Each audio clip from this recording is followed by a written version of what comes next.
ఆ మార్గంలో వెళుతున్నా కూడా మన జీవితంలో మనకు ఎదురయ్యే అనేకమైన పరిస్థితుల మధ్యలో ఆ ఆటుపోటులకు చాలా తల్లడిల్లిపోతూ ఉంటాం. కొన్నిసార్లు ఏమనిపిస్తుంది అంటే, సహజంగా అంటే మీకు ఉంటుందో లేదో తెలియదు కానీ, అరే నేను కలల కన్నా జీవితం ఇది కాదు కదా. సహజంగా ఓ మనిషి, ఇప్పుడు పిల్లలు ఉన్నారనుకోండి, వీళ్ళకి ఇంకా అర్థం కాదు. అంటే చిన్న వయసులో వాళ్ళ ఆశయాలు, వాళ్ళ ఊహలు ఎట్లా ఉంటాయి అని అంటే, వాళ్ళ భవిష్యత్తు కోసం ఎలాంటి ఆలోచన ఉంటుంది, చాలా పెద్దవి ఉంటాయి.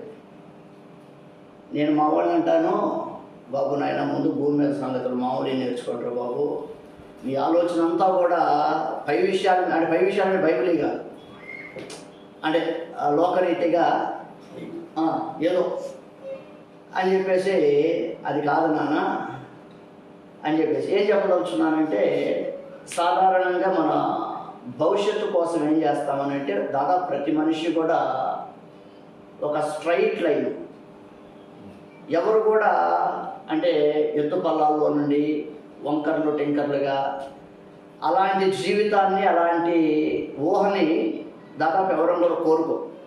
సహజంగా మనకున్న పరిధిలోనే, మనకున్న దాంట్లోనే నా జీవితం చాలా చక్కగా అంటే వెళ్ళాలా, వెళ్ళిద్ది అని అనుకుంటాం.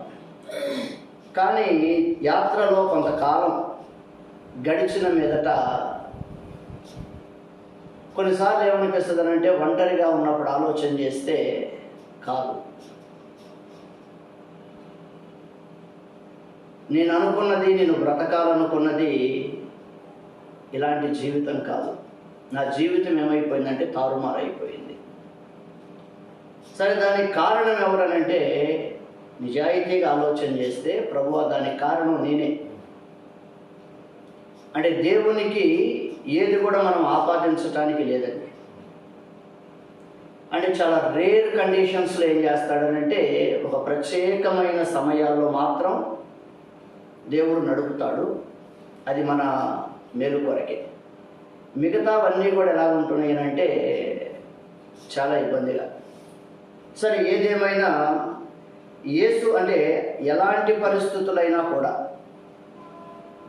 ఎలాంటివైనా కూడా యేసు ప్రభుని చూచినంత కాలం, అందుకని దావీదు ఏమంటాడంటే, నేను ఎల్లప్పుడూ నా కనుదృష్టి ఎవరి మీద ఉంది? ఆయన మీదే ఉంది. నేను ఎల్లప్పుడూ ఆయననే చూచుచుంటిని, ఆయన నా కుడి పార్శ్వమందు ఉన్నాడు. కాబట్టి 16వ కీర్తనలో మనం ఎక్కడ ఉంటుందా, నేను ఆయన నా కుడి పార్శ్వమందు ఉన్నాడు గనుక నేను కదల్చబడను. నేను ఇంకో చోట అంటాడు, ఏమంటాడంటే, ఒకవేళ కదిలించబడ్డ 62వ కీర్తనలో అని అంతగా నేను కదిలించబడను. కారణం ఏంటయ్యానంటే, నేను ఎల్లప్పుడూ కూడా నేను సదాకాలము యెహోవా యందు నా గురి నిలుపుచున్నాను. నేను సదాకాలము యెహోవా యందు నా గురి నిలుపుచున్నాను. ఆయన నా కుడి పార్శ్వమందు ఉన్నాడు కనుక నేను కదల్చబడను. చూడు, చక్కని మాట. ఏమన్నాడు? నేను సదాకాలము నా కను దృష్టి లేంటి, నా గురి ఎవరి మీదంట? దేవుని మీద. అయితే ఈనాడు మనము ఇంతగా నలిగిపోవటానికి, లేదంటే స్వతహాగా కొన్ని బాధలు గుండా మనం వెళ్ళటానికి ఒక కారణం ఏంటంటే, యేసు మీద ఉంచవలసిన లక్ష్యం, ఆయననే చూడవలసిన మన కనుదృష్టి, ఆయన మీదనే ఆనుకోవలసిన మనము, ఆయననే ఆశ్రయించవలసిన మనము మెటుకి పొరపాటు పడ్డాం. బైబిల్లో 46వ కీర్తనలో మాట ఉంటుంది, ఆపత్కాలంలో ఆయన నమ్ముకొనదగిన సహాయకుడు. చూడ, ఆయన మనకి ఆశ్రయమును దుర్గమునై ఉన్నాడు. ఇలాగ కొన్ని మాటలు దావీదు తన జీవిత అనుభవం, నా బాధల్లో నా దేవుడు ఎట్లా ఉన్నాడంటే నాకు ఆశ్రయముగా, నా ఆపదలలో నాకు ఆశ్రయముగా, లేదంటే ఇలాగున తన శ్రమలలో దేవుడు ఆశ్రయముగా ఉన్నవాడు. సరే, ఏదేమైనా ఈ రాత్రి మనకి జ్ఞాపకం చేయబడుతున్న మాట ఏంటంటే, పరిస్థితులు ఏది ఏమైనా కానీ మన కను దృష్టి లేదనంటే మన గురి ఎవరి మీద ఉండాలా? ప్రభువు మీదనే ఉంచాలి. చూడండి, యేసు ప్రభు సైతం అండి నిజంగా ఆశ్చర్యం అనిపిస్తుంది. హెబ్రీలోనే 2 మాటలు ఉన్నాయి. చూడండి, ఇక్కడ ఒక మాట ఏమంటున్నాడంటే, మనం చదువుకున్న మాట, మనము కూడా ప్రతి భారమును సులువుగా చిక్కులు పెట్టు పాపమును విడిచిపెట్టి విశ్వాసమునకు కర్తయు దాన్ని కొనసాగించువాడైన యేసు వైపు చూచుచు దానిని కొనసాగించువాడునైనా యేసు వైపు చూచుచు మన ఎదుట ఉంచబడిన పందెములో ఓపికతో పరిగెత్తుదము. ఆయన తన ఎదుట ఉంచబడిన ఆనందము కొరకై అవమానం నిర్లక్ష్యపెట్టి. చూడండి, మనము రాబో కాలంలో చూడండి, ఇప్పుడు జీవితాలు ఎట్లా ఉన్నాయనంటే, ఆనందించుదామా అంటే గుండె లోతుల్లో నుండి, హృదయ అంతరంగాల్లో నుండి ఓ స్వచ్ఛమైన ఒక తేటతో కూడిన ప్రభువునందు ఆనందం అన్నది కరువైంది. అంటాడు, ఆనందించుడి మరలా చెప్పుదును ప్రభువునందు ఆనందించండి. చూడండి, అలాగున నా దేవుడను బట్టి, మన ప్రభువును బట్టి ఆనందించగలుగుతున్నామా అనంటే కష్టంగా ఉంది. చూడండి, ప్రభువు సైతం ఏం చేశాడంట, ఎన్నో అవమానాలను చూడండి తను పొందబోయే ఆనందం కొరకై అవమానమును నిర్లక్ష్య పెట్టాడు. చూడు, మనం కూడా యేసు మీద దృష్టి నిలిపే వారమే అయితే మనం పొందబోయే ఆ ఆనందం, ఆ నిత్య సంతోషం కొరకు మనం ఏం చేయాలా? అవమానాన్ని చూడండి, ఏమన్నాడు ఆయన, ఏం చేశాడంట, అవమానమును ఆనందము కొరకై అవమానమును నిర్లక్ష్య పెట్టి. ఒకవేళ లక్ష్య పెట్టామనుకోండి, ఏంటి నేనేంటి, నా జీవితం ఏంటి, ఇంత అవమానమా, ఇట్లాంటి బతుకు బతకటానికి లేదు. దీనికంటే అంటే లక్ష్య పెట్టామనుకోండి ఓపిక పోయింది. చూడు, యేసు ప్రభు సైతం కూడా ఏ పొరపాటు లేంటే ఏది కూడా లేని మత్సలేనివాడు, నిర్దోషి అయిన వాడు, అనేకులను నీతిమంతులుగా తీర్చేవాడు సైతం ఏమయ్యాడంట, అవమానాన్ని నిర్లక్ష్య పెట్టాడు. కొన్నిసార్లు అనిపిస్తుంది ఇంక అంతకంటే మనకి దారి లేదు, అంతకంటే మనకి ఏం లేదు. తన ప్రియకుమారుడైన యేసునే దేవుడు ఏం చేశాడనంటే ఆ మార్గంలో పెట్టాడంటే, ఏమీ లేనండి. ఇప్పుడు మనం ఆనందించలేకపోతున్నామంటే కొన్ని మన స్వతహాగా మన పొరపాట్లు ఉంటాయి. కాబట్టి దేవుడు ఏం చేస్తున్నాడు, ఎందుకంటే మనం చాలా పర్యాయాలు నలుగుతుంటాం, బాధపడతా ఉంటాం, కృంగిపోతూ ఉంటాం, లేదంటే రకరకాలుగా లోపల మాట్లాడుకుంటా ఉంటే దేవుడు ఏమన్నాడంటే, ఆ పొందబోయే ఆనందం కొరకై నా కుమారుడైన యేసుక్రీస్తు ఏం చేశాడంట, ఆనందము కొరకై అవమానమును నిర్లక్ష్య పెట్టి సిలువను సహించి దేవుని సింహాసనం యొక్క కుడి పార్శ్వమున ఆసీనుడై ఉన్నాడు. చూడండి, నిర్లక్ష్య పెట్టడమే కాదు, సిలువను సహించుకున్నాడట. సిలువనంటే ఇది ఉంది ఇది లేదు అన్నది లేదు కదా. అంటే లోకంలో ఎంత అంటే దిగజారిన పరిస్థితులు, లేక ఎట్లాంటి వాడిని మనం చదివితే ఆ మాటలు చదివేటప్పుడే కొద్దిగా భయం వేస్తుంటుంది, ఒళ్ళు జలదరేస్తుంటుంది. అంటే వాళ్ళు ప్రభువునన్న మాటలు ఆ సిలువలో ఏముందనంటే ఏమాత్రం కూడా గౌరవం కానీ లేదనంటే అసలు ఆలోచనే లేకుండా పూర్తిగా లోకంలో పాడైపోయిన వ్యక్తిని కూడా ఆ రకంగా మనం ట్రీట్ చేయం. కానీ ప్రభుని ఏం చేశారంటే అంతగా అవమానపరిచారు, లేక ఆయన సిలువను సహించాడు. ఆ కారణాన్ని బట్టే ఎక్కడికి వెళ్ళాడంట, తండ్రి కుడి పార్శ్వమున ఆ స్థానాన్ని అలంకరించాడు. చూడండి, ఆ ప్రభువును బట్టి ఈ రాత్రి వేళ దేవుడు మన జ్ఞాపకం చేస్తున్న మాట ఏంటనంటే, ఇక ఆయన వైపు కాకుండా మనం ఎవరి వైపు చూసినా కూడా మనం ఏం చేయలేం, మన యాత్రలో ఆనందంగా ఓర్చుకుంటా, సహించుకుంటా, తాడుకుంటా ముందుకెళ్ళదు. మనం ముందుకెళ్ళదు.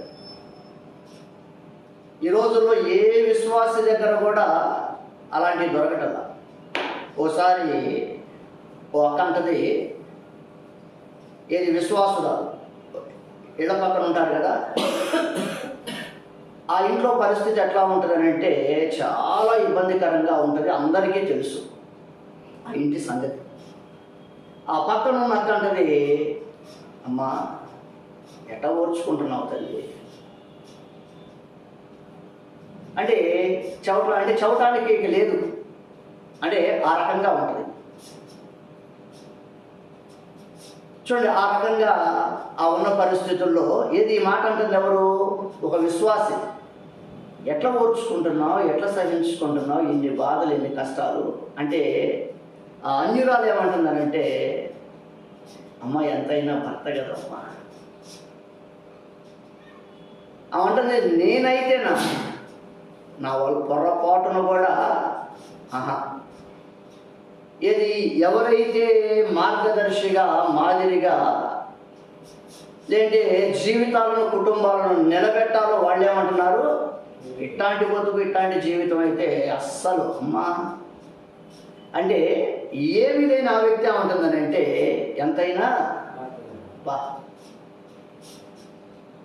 చూడండి, రాత్రి మన పరిస్థితులు కూడా ఎట్లా ఉంటాయనంటే ఇందులో ఎవరు మినహాయింపేం కాదు. ఎవరికి ఉండే పరిస్థితులు, ఎవరికి ఉండే బాధలు పెడతాము. వీటన్నిటిలో కూడా ఓర్పుతోటి, సహనంతో రేపు ఆనందం పొందగలిగేటట్టుగా, బహుమానం పొందగలిగేటట్టుగా, లేదంటే దేవుని చేత మెప్పు పొందదగినట్టుగా మన యాత్రలో మనం ముందుకెళ్ళాలంటే ఒకే ఒక ఆధారము.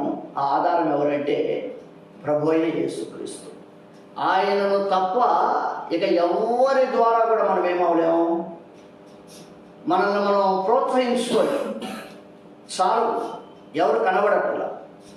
కాబట్టి రాత్రి వేళ దేవుడు మనకి ప్రార్థనలో అంటే ప్రోత్సాహపరుచుకోవటానికి, లేదంటే మనల్ని మనము పురికొల్పుకోవటానికి చాలిన వాడు ఈయన. అన్ని వేళల్లో ఎలాంటి పరిస్థితుల్లో అయినా కూడా మనకి ఎలాంటి వాడంట, చాలినవాడు. సామెతలు 10వ అధ్యాయం 19వ వచనం. ఆ మాట ఒకటి చదవండి, చదివి. విస్తారమైన మాటలో సామెతలు 29 చూడండి, 10:29. యథార్థవంతునికి యెహోవా ఏర్పాటు ఆశ్రయదుర్గం. చూడండి, చక్కని మాట. యథార్థవంతునికి యెహోవా ఏర్పాటు ఏంటంట, ఆశ్రయదుర్గం. ఆశ్రయదుర్గం. పాపం చేయవారికి అది నాశనం. చూడండి, ఇక్కడ యథార్థవంతులు కొందరున్నారు, ఇంకొకళ్ళు ఎవరున్నారు అంటే పాపులైన వారు ఉన్నారు. ఆ ఇద్దరి కొరకై ఏముందంట, దేవుని ఏర్పాటు అన్నది ఒకటి ఉంది. ఈ దేవుని ఏర్పాటు ఏమో యథార్థవంతులకి ఏంటి, ఆశ్రయదుర్గం. అదే పాపులైన వారికి అది నాశనకరము. చూడ, మనకి ఎంత భరోసా అంటే ఆ ఆశ్రయదుర్గం ఎలాంటిదని అంటే మీకు 2 మాటలు అటు గుర్తు చేస్తే మీకు అర్థమైపోయింది. చూడండి, వెనక ఇశ్రాయేలీలు ఐగుప్తీయులు తరుముతున్నారు. ముందేమో ఎర్ర సముద్రం. వీళ్ళకు కూడా ఏమో అర్థం కాదు. మోషేను ఎందుకు తల నేల మోపావు, లేచి ప్రార్థన చేసి సాగిపోమంటాడు. చూడండి, దేవుని ఏర్పాటు ఎంత అద్భుతమైనదనంటే అందరి కళ్ళ ముందు ఎర్ర సముద్రాన్ని 2 పాయలుగా చేసి ఆరిన నేలన యథార్థవంతులైన లేదంటే తన పిల్లలైన వారిని నడిపించాడండి. వాళ్ళకి తెలియదు అంటే ఇక మాకు ముందు దారి లేదు, మేము చచ్చిపోతామని చెప్పేసి నానా మాటలు అన్నారు మోషేని. కానీ వారి కొరకైన దేవుని ఏర్పాటు ఏం చేశాడంటే ముందే నిర్ణయించి ఇచ్చేశాడు. ఏంటి ఆయన ఏర్పాటు అనంటే ఎర్ర సముద్రాన్ని చీల్చి ఆరిన నేలన చరిత్రలో ఇంకో సంఘటన లేదండి. ఆలోచన అంటే మన ఆశ్రయ దుర్గమైన వాడు మామూలుడు కాదు. అంటే మనం దేనిని గురించి కూడా చింతపడాల్సిన పని లేదు. అయితే మనం యేసు మీద కనుక లక్ష్యం ఉంచితే ఆయన వైపే కనుక మనం చూడగలిగితే, ఆయన్నే ఆధారం చేసుకోగలిగితే మనకేం చేస్తాడు? చూడండి, ఆశ్రయదుర్గం అంటే అద్భుతం. ఆశ్రయదుర్గం అంటే ఏంటంటే ఎవ్వరు ఛేదించుకోలేకుండా లోపలికి ప్రవేశించలేని ఓ ఉన్నత దుర్గం, లేదంటే ఒక బలమైన పురం, కోట దుర్గం అంటే. కానీ తన పిల్లల కొరకైన ఏర్పాటు ఎలాంటిదంట? ఓ ఎర్ర సముద్రాన్నే తన పిల్లలైన వారికి ఏం చేశాడు? ఆశ్రయ దుర్గముగా చేశాడు. చూడండి, పాపులైన వారికి ఏంటంటది? నాశనం. అలాగనే శద్రకు, మేషకు, అబేద్నెగోలు యథార్థవంతుల కొరకైన ఏర్పాటు ఆశ్రయ దుర్గం. వాళ్ళకి తెలియదు ఏమని, వాళ్ళు చావటానికి నిర్ణయించుకున్నారు. కానీ చూడు, మనం ఆశ్రయించే దేవుడు ఎంత గొప్పవాడో గుండెల మీద చేసుకోవచ్చు. మనం అగ్నిగుండాన్నే తన పిల్లలైన వారికి ఏం చేశాడు? ఆశ్రయ దుర్గంగా. చూడండి, చరిత్రలో ఎక్కడైనా ఉందా ఇలాంటి? అంటే ఎర్ర సముద్రాన్నే ఓ ఆశ్రయ దుర్గముగాను, లేదు ఓ అగ్నిగుండాన్నే ఓ ఆశ్రయ దుర్గముగాను, లేదు దానియేలు మీద ఏదన్నా ఒక నింద మోపాలని చాలా కష్టపడి ఏదో ఉపాయం పన్ని సింహభూమిలో వేశారు. చూడండి, యథార్థవంతుల కొరకైన యెహోవా ఏర్పాటు ఏంటంట అనుకున్నారు. రాజు కూడా అనుకున్నాడు ఏమని, తెల్లవారు లేచి వచ్చేటప్పుడు దానియేలు ఉంటాడో ఉండడు అని చెప్పేసి, జీవము కలిగిన దేవుని సేవకుడమైన దానియేలు, నీవు తప్పక అనుదినము సేవించుచున్న నీ దేవుడు రక్షించగలిగిన అని పిలిస్తే దుఃఖ స్వరంతో, చూడండి, దానియేలు సజీవుడు. అంటే ఏం చెప్పదలుచుకున్నామనంటే, మనము ఆశ్రయించిన వాడు మామూలుడు కాదండి. చూడండి, సింహపు బోనును మనకి ఏం చేయగలడు? ఆశ్రయ దుర్గముగా. అదే సింహపు బోనులో ఏం చేశాడు? వాళ్ళకి నాశనకరం. ఎర్ర సముద్రం వాళ్ళకి నాశనకరం, అగ్నిగుండము వాళ్ళకి నాశనకరం, సింహపు బోను నాశనకరం. మొర్దెకై విషయంలో మొర్దెకైని చంపాలని చెప్పేసి 50 మూరల ఉరికొయ్యని సిద్ధం చేశాడు హామాను. చూడండి, దేవుడు ఎంత అద్భుతం. ఎన్ని కనుక మనం చదివితే అండి, యథార్థవంతుల కొరకైన ఏర్పాటు ఆయన ముందుగానే ఏర్పాటు చేశాడు. వాడేమనుకున్నాడంటే, ఈ ఉరికొయ్య మీద మొర్దెకై శవాన్ని చూడాలనుకున్నాడు. కానీ అదే ఉరికొయ్య మీద ఎవరెక్కారు? చూడండి, అంతకాలం నిద్ర పట్టినోడు రాజుకి ఆ రాత్రి నిద్ర పట్టల. దేవుడు ఏదైనా చేస్తాడు మన కోసం. ఎప్పుడైతే మనము యేసు మీద లక్ష్యం ఉంచుతామో, మన దృష్టి వేరే వేరే వాళ్ళ మీద, వేరే వాటి మీద మరలకుండా ఎల్లప్పుడూ గనక ఆయన వైపే మనం చూడగలిగితే, తన పిల్లలైన వారికి ఎలాంటి పరిస్థితుల్లో అయినా కానీ ఆయన ఏం చేస్తాడు? తప్పకుండా అద్భుతం. అంటే ఇక చరిత్రలో మనకున్న ఆశ్రయ దుర్గము అంటే ఆశ్రయ దుర్గము మరి ఎవ్వరికీ ఎక్కడా కూడా. అలాగున్న దేవుడు తన బలమైన నామాన్ని బట్టి దేవుడు మనల్ని అలాగున ప్రభు అయిన యేసుక్రీస్తు ఎలాగున నిర్లక్ష్య పెట్టి సహించుకుంటూ తను ముందుకు వెళ్ళగలుగుతూ వచ్చాడో, మన యాత్రలో కూడా దేవుడు మనకి అలాగున సహాయం చేయను గాక. ప్రార్థన చేసుకుందే.